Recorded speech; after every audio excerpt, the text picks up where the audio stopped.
Okay, మన chemical బాండింగ్లో last క్లాస్లో మనం ఏం నేర్చుకున్నామంటే ఒక ఆటమ్ యొక్క వేలెన్సీ ఎలక్ట్రాన్స్ మాత్రమే కెమికల్ బాండింగ్లో పార్టిసిపేషన్ ఉంటుందని నేర్చుకున్నాం. ఈ వేలెన్సీ ఎలక్ట్రాన్స్ ఔటర్ మోస్టర్లో హీలియంకి మాత్రమే 2 ఎలక్ట్రాన్స్ ఉంటాయి.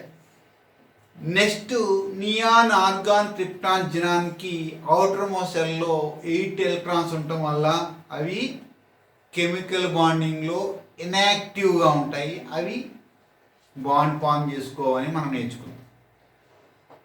నెక్స్ట్ ఇంకొకటి కూడా నేర్చుకున్నాం. ఈ వ్యాలెన్సీ ఎలక్ట్రాన్స్ 8 కానీ 2 కానీ ఉంటే స్టేబుల్గా ఉంటాయి, రాకపోతే అవి స్టేబుల్గా ఉండవని నేర్చుకున్నాం. సో మన ఈ పీరియాడిక్ టేబుల్లో మీ వ్యాలెన్సీ ఎలక్ట్రాన్స్ 2 ఉంటాయి, ఇందులో 10, అంటే ఇందులో 8 ఎలక్ట్రాన్స్ అవుటర్ మోస్ట్ సెల్లో ఉంటాయి. దీంట్లో కూడా 8 ఎలక్ట్రాన్స్, దీంట్లో 8 ఎలక్ట్రాన్స్, దీంట్లో 8 ఎలక్ట్రాన్స్, దీంట్లో కూడా 8 ఎలక్ట్రాన్స్ అవుటర్ మోస్ట్ సెల్లో ఉంటాయి. 8 8 8 8 8 ఎక్సెప్ట్ హీలియం అవుటర్ మోస్ట్ సెల్లో 2 ఎలక్ట్రాన్స్ ఉంటాయి. ఇవి ఇన్యాక్టివ్గా ఉంటాయి. మిగిలినవన్నీ ఎలిమెంట్స్ కూడా కంపల్సరీ దాని అవుటర్ మోస్ట్ సెల్లో 8 ఎలక్ట్రాన్స్ తెచ్చుకుని కెమికల్ బాండ్ ఫామ్ చేసుకుంటాయని మనం నేర్చుకుంటాం. ఈ క్లాసులో ఈ బాండ్ ఫార్మేషన్లో డిఫరెంట్ బాండ్ ఫార్మేషన్ జరుగుతూ ఉంటుంది. మనం ఇవాళ నేర్చుకునేది అయానిక్ బాండ్. అయానిక్ బాండ్ అని మళ్ళీ పేరు ఎలా వచ్చింది, అయానిక్ బాండ్స్ ఎలా ఫామ్ అవుతున్నాయని దాని గురించి మనం ఈ క్లాస్లో నేర్చుకుంటాం. నెక్స్ట్ కోవలెంట్ బాండ్స్ గురించి నేర్చుకుంటాం. అలాగే లాస్ట్లో కూడా నేను డెఫినేషన్ చక్కగా ఎక్స్ప్లెయిన్ చేశాను. ఏమని ఎక్స్ప్లెయిన్ చేశాను? The force of attraction between 2 atoms or group of atoms resulting to stable entity is called chemical bonding అని నేర్చుకున్నాం. మళ్ళీ వన్స్ అగైన్ చెప్తాను. The force of attraction between any 2 atoms or group of atoms that results stable entity is called chemical bonding అని నేర్చుకున్నాం. సరే, ఇప్పుడు మనం నేర్చుకునే ఈ కెమికల్ బాండ్స్లో అయానిక్ బాండ్ ఫస్ట్. ఈ అయానిక్ బాండ్స్ ఎక్కడెక్కడ ఫామ్ అవుతున్నాయి, ఎలా ఫామ్ అవుతున్నాయి మీకు క్లియర్గా అర్థమయ్యేటట్టు చెప్తా. ఇక్కడ చూస్తే మన ఫస్ట్ గ్రూప్ ఎలిమెంట్స్ తీసుకుంటే కనుక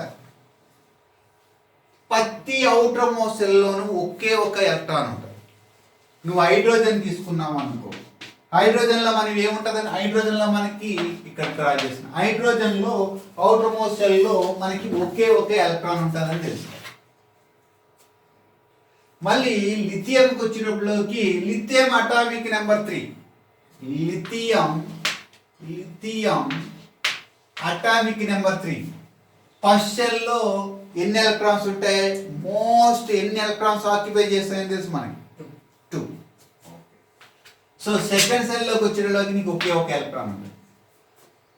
సో ఈ అవుటర్ మోస్ట్ సెల్లో ఉన్న ఒక ఎలక్ట్రాన్ అది ఇచ్చేసేసి, అవుటర్ మోస్ట్ సెల్లో ఉన్న ఒక ఎలక్ట్రాన్ ఇచ్చేసేసి అది హీలియం కాన్ఫిగరేషన్కి వస్తుంది. అంటే లిథియం అనేది అటామిక్ నెంబర్ 3.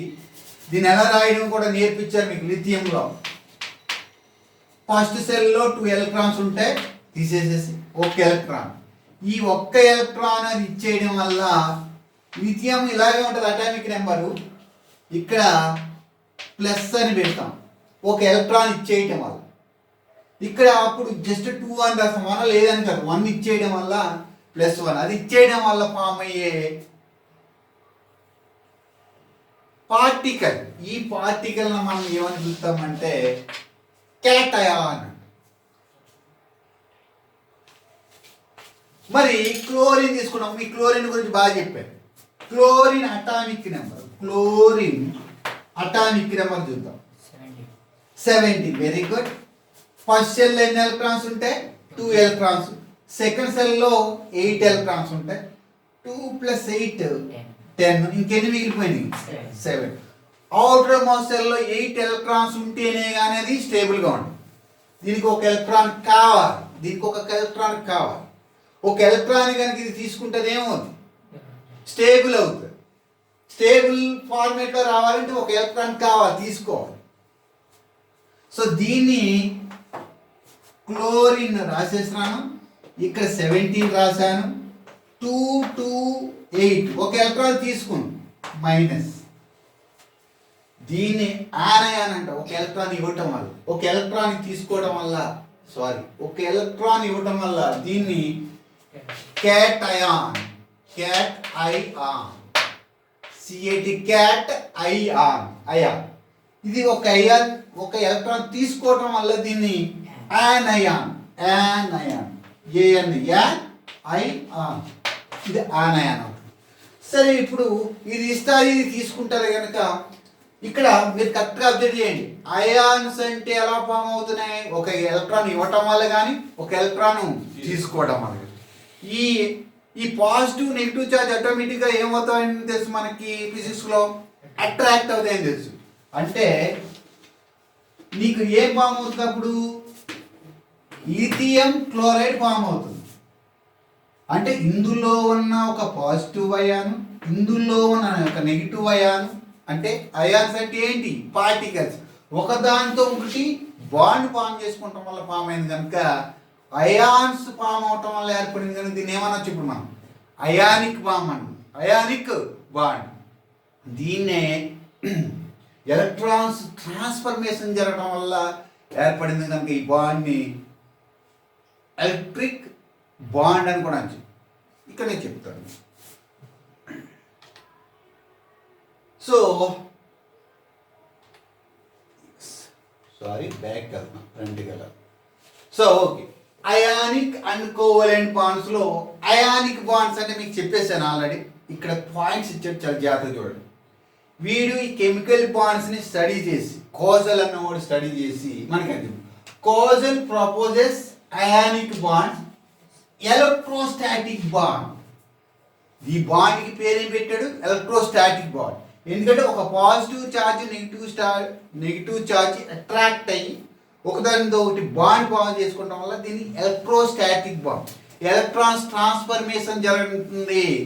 లిథియంలో ఉన్న ఒక ఎలక్ట్రాన్ క్లోరిన్ దగ్గరికి వెళ్ళిపోతుంది, ఎలక్ట్రాన్ ట్రాన్స్ఫర్ అయింది కనుక దీన్ని ఎలక్ట్రోస్టాటిక్ బాండ్ అని కూడా అనిపిస్తుంది. And the following facts: ionic bonds between the atoms are two dissimilar elements. Dissimilar అన్నాడు ఇక్కడ. Ionic bonds between the atoms are two dissimilar elements. సిమిలర్గా లేని ఎలిమెంట్స్ మంచి భావం అవుతుందని చెప్తాడు. ఇక నేను చెప్పింది మీరు కరెక్ట్గా అర్థం చేసుకోండి. ఇప్పుడు హైడ్రోజన్ ఉంది, ఇంకొక హైడ్రోజన్తో ఒకటి బాండ్ ఫామ్ చేసుకుని నీకు ఏమిస్తుంది? H2 గ్యాస్ ఫామ్ చేస్తుంది. ఇది కూడా ఒక కెమికల్ బాండే, కానీ ఇవి సిమిలర్ ఎలిమెంట్స్. అంటే అయానిక్ బాండ్స్ ఫామ్ అవ్వాలంటే ఎటువంటి ఎలిమెంట్స్ ఉండాలి? డిస్సిమిలర్ ఎలిమెంట్స్ కావాలి. So ionic bonds between the two atoms are two dissimilar elements due to the transformation of electrons. Due to the transformation of electrons from one atom to the other. Okay, now very well. There are very highly reactive ఎందుకని అంటే నీకు first గ్రూప్లో ఉన్న ప్రతి element ఏం చేస్తావు? ఒక electron ఇవ్వడానికి ట్రై చేస్తావు. నువ్వు 7th గ్రూప్ ఎలిమెంట్స్ నేను ఇక్కడికి ఇది రాశాను. క్లోరిన్, బ్రోమిన్, అయోడిన్, కాల్షియం ఉండవు. ఇది కొద్దిగా నాకు కనపడలేదు. ఓకే, మనకు తెలుసున్నది క్లోరిన్, బ్రోమిన్, అయోడిన్. ఇది హై రియాక్టివ్ అంట. దీనికి ఎలక్ట్రాన్ కావాలి, అవి ఎలక్ట్రాన్స్ ఇచ్చేస్తాయి. ఇచ్చే ఎలక్ట్రాన్స్ ఏమున్నాయి? Lithium, sodium, potassium, rubidium, francium and ట్రాన్సియం. ఇక్కడ ఉన్నాయి lithium, sodium, potassium, rubidium, caesium and ట్రాన్సియం. ఇవన్నీ ఏం చేస్తారంటే ఎలక్ట్రాన్స్ ఇచ్చేయండి. హై యాక్టివ్ ఉంటాయి, చాలా హై రియాక్టివ్ ఉంటాయి అనమాట. ఎంతో ఫాస్ట్గా రియాక్ట్ అవుతుంది. At the same time chlorine, bromine, అయోడిన్కి ఏం కావాలి? ఎలక్ట్రాన్ కావాలి. అంటే ఇక్కడ ఎలక్ట్రాన్స్ ఆటోమేటిక్గా అటు ఇటు ట్రాన్స్ఫర్ అయిపోయి నీకు అంటికే సింపుల్గా lithium chloride, sodium chloride, potassium chloride ఎలా ఫామ్ అవుతున్నాయి చూడండి. అర్థమైందమ్మా? అంటే అందులో ఉన్న ఫస్ట్ గ్రూప్ ఎలిమెంట్స్, ఇందులో ఉన్న seventh group element. Seventh group అనగా మీకు గుర్తుంచుకోవాలి. సెవెంత్ గ్రూప్ అనగా ఏం గుర్తుంచుకున్నాను, దాని అవుటర్ మోస్ట్ సెల్లో 8 ఎలక్ట్రాన్స్ ఉంటాయని మీకు లాస్ట్ క్లాస్లో కూడా చెప్పాను, అందుకే ఆ పేరు పెట్టారని కూడా చెప్పాను. సరే, ఈ బాండ్స్ ఫామ్ చేసుకుంటే ఎలక్ట్రాన్స్ ట్రాన్స్ఫర్మేషన్ వల్ల ఫామ్ అవుతున్నాయని కూడా నేర్చుకున్నాం. Next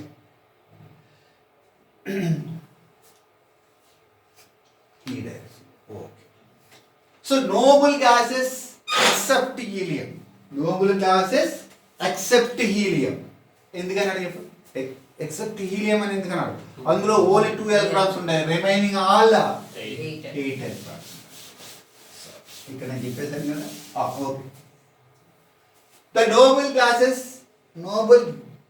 gases except helium have 8 electrons in the valency shell of their atom. They are chemically inactive and stable. Active and stable. To attain 8 electrons, to attain electrons కోసం, to attain 8 electrons in the outermost shell, the similar noble gases of metals that have one, ఇక్కడ very very మెటల్స్లో ఒక electron అన్న ఇవ్వడానికి try చేస్తుంది, 2 electrons అన్న ఇవ్వడానికి try చేస్తుంది, 3 electrons మాత్రమే ఇవ్వండి. మెటల్స్ అంటే అన్ని చాలా మెటల్స్ ఉంటాయి. నేను చెప్పిన ఇందాక ఏంటి, lithium, sodium, potassium, rubidium, caesium, francium చెప్పారు. మరి బెరిలియం లేదా, మెగ్నీషియం లేదా, సీసియం లేదా, ఇవన్నీ మెటల్సే. ఇవి మళ్ళీ సెకండ్ గ్రూప్, థర్డ్ గ్రూప్లో ఎలిమెంట్స్. అర్థమైనా నేను చెప్పింది? అందులో నీకు సెకండ్ గ్రూప్ వచ్చినప్పుడు 2 ఎలక్ట్రాన్స్ ఉంటాయి, థర్డ్ గ్రూప్ వచ్చినప్పుడు 3 ఎలక్ట్రాన్స్ ఉంటాయి అవుటర్ మోస్ట్ సెల్లో. అంతవరకే ఇవ్వగలుగుతాయి. అందుకే ఇక్కడ అందుకే ఈ పాయింట్ చెప్పడానికి ట్రై చేస్తున్నాడు. To attain 8 electrons in the outermost shell to the noble gas, metal atoms that have 1, 2 or 3 electrons in the valency shell is generally losing the electrons. అవి జనరల్గా లూజ్ అవ్వడానికి ట్రై చేస్తాయి. అవి ఎప్పుడైతే ఎలక్ట్రాన్స్ ఇచ్చేసినాయో దాని చుట్టూరు ఒక పాజిటివ్ ఛార్జ్ ఫామ్ అవుతుంది. ఆ ఛార్జ్నే మనం ఇక్కడ క్యాటయాన్స్ ఏమని పిలుస్తాం, మనం cations. So stable to positive ions called cations. Cat ions. Now coming to the next. ఇక్కడ నేను ఆల్రెడీ చెప్పేశాను, అయినా కొన్ని ఎగ్జాంపుల్స్ ఇక్కడ తీసుకున్నాం. మళ్ళీ చెప్పినా అంటే అది నీకు బాగా హెల్ప్ అవుతుంది. ఇక్కడ నేను టేబుల్ ఎప్పుడు పీరియాడిక్ టేబుల్ పక్కనే ఉంచుకుని దాన్ని స్టడీ చేస్తూ నేను మీకు ఎక్స్ప్లెయిన్ చేస్తాను కదా. పీరియాడిక్ టేబుల్ ఎప్పుడు తీసుకున్నాను లేదా, ఇక్కడ చూడండి. Sodium I told you clearly the atomic number 11. So first సెల్లో 2 ఎలక్ట్రాన్స్ ఉంటాయి, సెకండ్ సెల్లో 8 ఎలక్ట్రాన్స్ ఉంటాయి, 10. ఇంకా ఒక్క అవుటర్ మోస్ట్ సెల్లో ఒకే ఒక ఎలక్ట్రాన్ ఉంది. దీన్ని చూడండి ఎలా రాస్తున్నాను చూడండి, very very important. Sodium atomic number 11, first సెల్లో 2 ఎలక్ట్రాన్స్ ఉంటాయి, సెకండ్ సెల్లో 8 ఎలక్ట్రాన్స్ ఉంటాయి, ఇంకొక ఎలక్ట్రాన్ మిగిలిపోయింది. ఇది ఒక ఎలక్ట్రాన్ ఇచ్చేసినప్పుడు ఎలా రాయాలో కూడా చెప్పా. చేసినప్పుడు ఇక్కడ సోడియం 11 ఇక్కడే ఉంటుంది, 2, 8 రాస్తాము. ఒక ఎలక్ట్రాన్ ఇచ్చేసింది కనుక ప్లస్. ఇది మరి 2, 8 అంటే ఏంటి? మొత్తం 10 ఎలక్ట్రాన్స్. 10 ఎలక్ట్రాన్స్ ఎక్కడ ఉంటాయి? దీన్ని నియాన్ కాన్ఫిగరేషన్లో ఇలా రాస్తూ ఉంటారు మన టెక్స్ట్ బుక్లో. రాసి ఇక్కడ నియాన్ ఇక్కడ వరకు నియాన్ రాసుకుని లాస్ట్లో 1 s ఆర్బిటల్, ఒక s ఆర్బిటల్, ఒక s ఆర్బిటల్ అంటే ఇది ఏ సెల్లోకి వస్తుంది, థర్డ్ సెల్లో 3s1 ఇలా రాస్తూ ఉంటాడు. థర్డ్ సెల్లో s ఆర్బిటల్లో ఒక్క ఎలక్ట్రాన్ ఫ్రీగా ఉంటుంది, ఇలా రాస్తాను. రాయడం నేర్చుకో, వెరీ వెరీ. అలాగే మెగ్నీషియంకి వస్తే మెగ్నీషియం నేను చెప్పాను, ఏమన్నా అవుటర్ మోస్ట్ సెల్లో ఒక ఎలక్ట్రాన్ కానీ 2 ఎలక్ట్రాన్స్ కానీ 3 ఎలక్ట్రాన్స్ మాత్రమే ఇవ్వడానికి ట్రై చేస్తాను. సరే, ఇక్కడ మెగ్నీషియం ఎంత 12. ఫస్ట్ సెల్లో 2 ఎలక్ట్రాన్స్, సెకండ్ సెల్లో 8 ఎలక్ట్రాన్స్, లాస్ట్ సెల్లో 2 ఎలక్ట్రాన్స్. ఈ 2 ఎలక్ట్రాన్స్ లూజ్ అవ్వడానికి దీన్ని మనము mg రాసాము.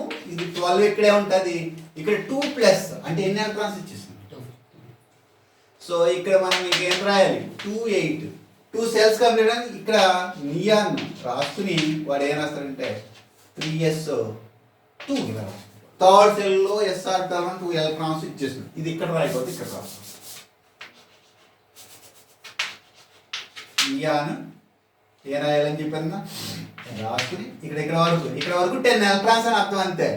3s2 ఇక్కడికి వచ్చినప్పుడు ఇది నియాన్ కాన్ఫిగరేషన్ జస్ట్ వచ్చేస్తాం. ఇక్కడ ఇచ్చేస్తుంది కనుక ఇక్కడ S2 ఓకే ఇక్కడ S2. సో ఇక్కడ ఇచ్చేస్తుంది కనుక ఇది మొత్తం తీసేస్తాము, ఇక్కడ 2+ వస్తుంది. సో ఈ 2 ఎలక్ట్రాన్స్ మరి ఎవరికి ఇస్తుంది? మనం జాయిన్ చేయాలి కదా వేరే వాళ్ళతో. క్లోరిన్కి ఏముంటుంది? అవుటర్ మోస్ట్ సెల్లో ఒకే ఒక ఎలక్ట్రాన్ ఉంటుందా? మనం ఇందాక నేర్చుకున్నాం. క్లోరిన్ తీసుకున్నాం. ఇక్కడ రాయినా క్లోరిన్ 17, ఫస్ట్ సెల్లో 2, సెకండ్ సెల్లో 8, లాస్ట్ సెల్లో 7 ఉంటుంది. మరి ఇలాంటి దీని ఒక ఎలక్ట్రాన్ ఉంది కదా, దీనికి ఎన్ని కావాలి?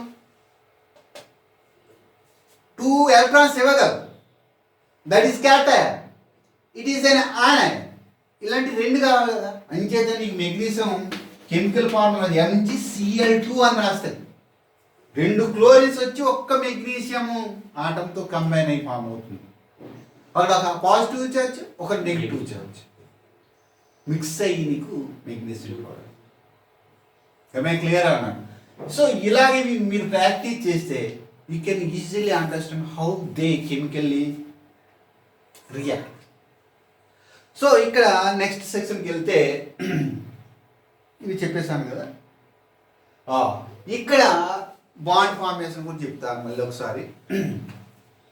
The positive ions the cations and negative ions anions that are formed due to the transformation of electrons from the metal to the non-metals. Metals నుంచి నాన్ మెటల్స్కి. చూడండి మెటల్స్ ఇదిగో magnesium metal, chlorine non metal. ఇందులో electrons ఇందులో transfer అయ్యి అప్పుడే magnesium chloride form అయ్యి చాలా fast reacting ఉంటాయి. ఎందుకంటే అవి ఎలక్ట్రాన్స్ ఇవ్వడానికి దగ్గరగా ఎక్కువ అట్రాక్షన్ చూపిస్తాం. సో ఓకే, ఇక్కడ the positive ions and negative ions that are form due to the transformation of electrons from the metal to the non metals experiences electrostatic force. నేను చెప్పాను పాజిటివ్ నెగిటివ్ చార్జెస్ అందులో form అవడం వల్ల దాంతో attract అవడం వల్ల electrostatic force పనిచేస్తుంది. అందుచేతే దీన్ని ఏ బాండ్ అంటారు? get attracted from the chemical bond as this bond between the charges is known as ions. What ఏమని పిలిచేటప్పుడు ఆ చార్జెస్ అయాన్స్ అని పిలుస్తారు. It is also called ionic bond. Ions bond form అవటం వల్ల దీన్ని అయానిక్ బాండ్ అని పిలుస్తారు. నెక్స్ట్ వన్, దీన్ని ఇందా చెప్పండి electrostatic bond. Positive charge negative charge ఒకటో అట్రాక్ట్ అయ్యి బాండ్ ఫామ్ చేసుకోవడం వల్ల దానికి ఇంకో పేరు ఉంది. ఏంటిది? ఇంకొక పేరు కూడా ఉంది, ఎలక్ట్రోవాలెంట్ బాండ్స్. ఎలక్ట్రాన్స్ ట్రాన్స్ఫర్మేషన్ జరగడం వల్ల దాన్ని ఏమనొచ్చు? Electrovalent bonds. Very very important. So ఇందులో క్యాటయాన్స్ ఎలా ఫామ్ అవుతున్నాయి, ఆనయాన్స్ ఎలా ఫామ్ అవుతున్నాయి కూడా చెప్పేస్తాం. ఇప్పుడు జస్ట్ చిన్న ఎగ్జాంపుల్ తీసుకుంటాం. సోడియం క్లోరైడ్ మాత్రమే తీసుకుని దాంట్లో క్యాటయాన్ అంటే ఏంటి, ఆనయాన్ అంటే ఏంటి చెప్పి ఇవాళ ఈ టాపిక్లో వచ్చేస్తాం. సరే,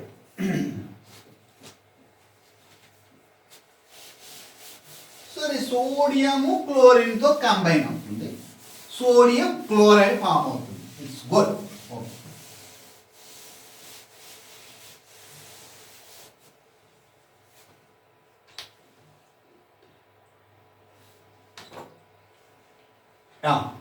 So the examples of formation of ionic bonds. First one ఏముంది మనకు అందులో? Sodium chloride. సెకండ్ ఏముంది అక్కడ? Magnesium chloride. తర్వాత ఏముంది? Sodium monoxide. తర్వాత ఏముంది? Aluminium chloride. సరే అయిపోయింది. ఇప్పుడు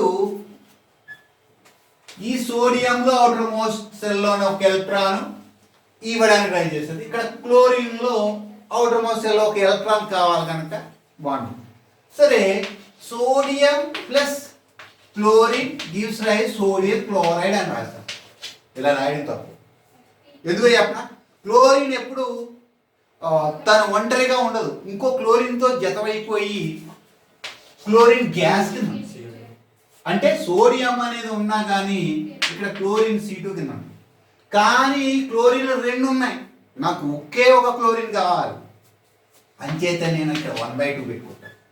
హాఫ్ క్లోరిన్ తీసుకుని 2 క్లోరిన్లు ఉన్న ఒక క్లోరిన్ వచ్చి అంటే క్లోరిన్ గ్యాస్ సోడియంలోకి అలా పంపించుకుంటా పోతే ఏమవుద్ది, ఈ సోడియం వచ్చి క్లోరిన్తో ఏమవుద్ది, చాలా ఫాస్ట్గా రియాక్ట్ అవుతుంది. సరే ఇందులోకి ఇది వచ్చిన మరి వేరే వాళ్ళకి అర్థమయ్యేటట్టు ఎక్స్ప్లెయిన్ చేయాలి కనుక మనం క్యాటయాన్స్ ఆనయాన్స్ ఎలా ఫామ్ అవుతున్నాయో చెప్పి ఇవాళ క్లోజ్ చేద్దాం. సరే ఇది ఇక్కడ రాసేసాను, sodium plus half chlorine gives rise sodium chloride. Next ఇక్కడ రాసే when sodium atom loses 1 electron get octa electron configuration, it's form a cation, it's form a cation.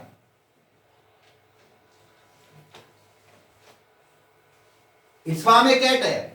So okay, ఇక్కడ సోడియం తీసుకున్నాను అనుకో, దీని అటామిక్ నెంబర్ ఎంత 11. 2 first సెల్లో ఉంటే second సెల్లో 8 ఉంటే ఒక ఎక్స్ట్రా ఎలక్ట్రాన్ ఉంటుంది. ఒక ఎలక్ట్రాన్ ఇవ్వడం వల్ల Na+. దిస్ ఈజ్ కాల్డ్, ఒక ఎలక్ట్రాన్ ఇవ్వడం వల్ల దీన్ని ఏమవుతుంది, ఇది క్యాటయాన్. సో అప్పుడు మనం నియాన్ కాన్ఫిగరేషన్ రాసుకుంటాం. ఇది నియాన్ కాన్ఫిగరేషన్ వస్తుంది. ఇక్కడ Ne రాసుకుని ఏం చెప్పాను, థర్డ్ సెల్లో ఉంది కనుక 3s1, థర్డ్ సెల్లో ఉన్నాం 3s1 రాస్తాం. ఇక్కడికి వచ్చేటప్పటికి నియాన్ అయిపోతుంది, ఇంకా ఉండదు. ఇక్కడ 2 8 మాత్రమే ఉంటుంది. అంటే ఇది ఒక పాజిటివ్ ఛార్జ్, ఒక అయాన్. ఇంకో కెమికల్ మళ్ళీ ఇందులో వెరీ వెరీ ఇంపార్టెంట్ పాయింట్ మీరు రాయవలసింది, వాట్ ఈస్ క్యాటయాన్ అంటే ఏమైంది ఇక్కడ రాయాలి. When sodium atom loses 1 electron to get octet configuration, it forms a cation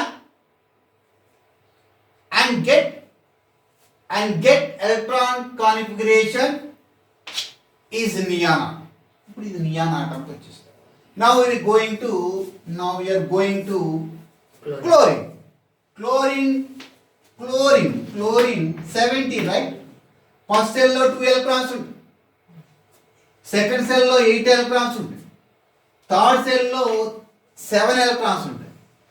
దీనికి ఒక ఎలక్ట్రాన్ కావాలి కనుక తీసుకుంటుంది. క్లోరిన్ ఇక్కడ 17 ఉంటుంది, 2 8 8 ఎన్ని అయిపోయినాయి, 18 అయిపోయింది. 18 అంటే ఏంటి, ఆర్గానిక్ కాన్ఫిగరేషన్ వస్తుంది. ఆ కాన్ఫిగరేషన్ వచ్చేస్తుంది. అప్పుడు తీసుకోవటం వల్ల ఒక ఎలక్ట్రాన్ తీసుకుంది కదా, మైనస్. ఇదొక ion, this is my anion, this is my cation. Both combine gives what, ionic bond. Ions combine అవడం వల్ల బాండ్ ఫామ్ చేసుకుంది. సో మరి ఈ అయాన్ గురించి రాయాలి కదా. Chlorine as shortage of chlorine as shortage of 1 electron to get octa in the valency shell. So it gains a electron from the sodium, form a anion, get electronic configuration that of argon. ఇలా రాయాలి. So sodium క్లోరైడ్ని నువ్వు Kajal ionic bonds ఎలా form చేస్తుందంటే ఇలా నువ్వు ఏది Louis dot structure ద్వారా నువ్వు ఇలా ఎక్స్ప్లెయిన్ చేయొచ్చు. ఎదురుగా అర్థం సోడియం క్లోరైడ్ ఎలా ఫామ్ అని. అలాగే మీరు ఇంకా మెగ్నీషియం క్లోరైడ్ ట్రై చేయొచ్చు. మెగ్నీషియం క్లోరైడ్ జస్ట్ మీకు ఐడియా ఇస్తాను అంతే. మెగ్నీషియం మీద చెప్పాను. మెగ్నీషియంలో ఎన్ని ఉంటాయి, మెగ్నీషియంలో ఎన్ని ఎలక్ట్రాన్స్ ఉంటాయి, ఇక్కడ ఉంది 12. ఇదిగో మెగ్నీషియం ఇక్కడ 12. సో మెగ్నీషియం 12 అంటే దాంట్లో ఎన్ని ఎక్సెస్ ఎలక్ట్రాన్స్ ఉంటాయి, మెగ్నీషియంలో ఎన్ని ఎక్సెస్ ఎలక్ట్రాన్స్ ఉంటాయి, 2 ఉంటాయి ఎక్సెస్ ఎలక్ట్రాన్స్. ఆ 2 electrons ఇవ్వడానికి ట్రై చేస్తారు కదా, ఇక్కడ రాసుకోవాలి. మెగ్నీషియం అటామిక్ నెంబర్ 2, ఫస్ట్ సెల్లో 2, సెకండ్ సెల్లో 8, లాస్ట్ సెల్లో 2. 2 electrons ఇచ్చేసిన తర్వాత మెగ్నీషియం 2 8 అవుతుంది. 2 electrons ఇచ్చేసిన తర్వాత +2 అవుతుంది. నెక్స్ట్ క్లోరిన్లో ఎన్ని ఎలక్ట్రాన్స్ ఉంటాయి, 17. ఫస్ట్ సెల్లో 2, సెకండ్ సెల్లో 8, లాస్ట్ సెల్లో 17. ఇలాంటి ఎన్ని తీసుకుంటుంది ఇప్పుడు 2 తీసుకొచ్చి దీనికి పంపించింది అనుకో మెగ్నీషియం క్లోరైడ్ ఫామ్ అవుతుంది. ఇదేమో +2 ఇది -2 ఇందులో ఉన్న 2 ఎలక్ట్రాన్స్ ఆ అయాన్స్ కలిపి బాండ్ ఫామ్ చేసుకున్నాం కనుక దీన్ని ఏమనొచ్చు అయానిక్ బాండ్. నెక్స్ట్ క్లాస్లో మనం కోవలెంట్ బాండ్స్ గురించి నేర్చుకుందాం. ఓకే.